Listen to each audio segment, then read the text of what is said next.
we reach the period of the 1890s, there are three elderly Bradford sisters still living in this house. Mariah had already passed away, but Elizabeth, Lucia, and Charlotte were still here.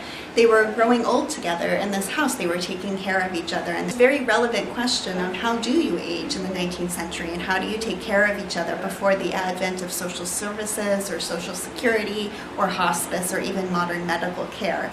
And we're very fortunate to have been left a number of artifacts that help to tell this story, including Elizabeth's wheelchair, her invalid bed, and even a compost toilet, all of which were found here in this house. This is a patented 1875 invalid bed. It was introduced to the house after Elizabeth suffered a stroke and she was bedridden for the last 8 years of her life.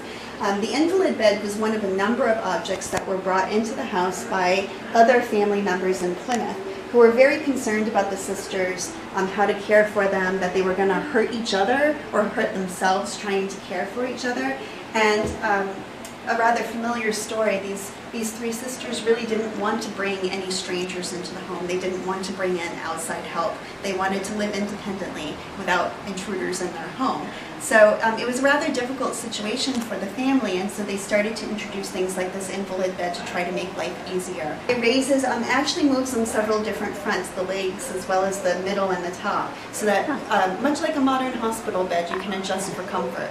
The wheelchair would also belong to Elizabeth, who was bedridden in the last years of her life. It's a beautiful example of an 18th century easy chair that had belonged to her mother and her grandmother before her, and it, in fact is quite remarkable because it still has its original 18th century upholstery.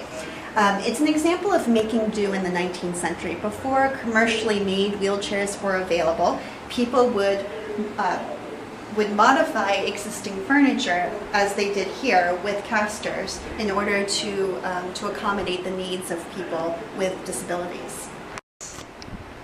This is also an example of an object that was introduced to the house in order to make life easier for the now elderly Bradford sisters.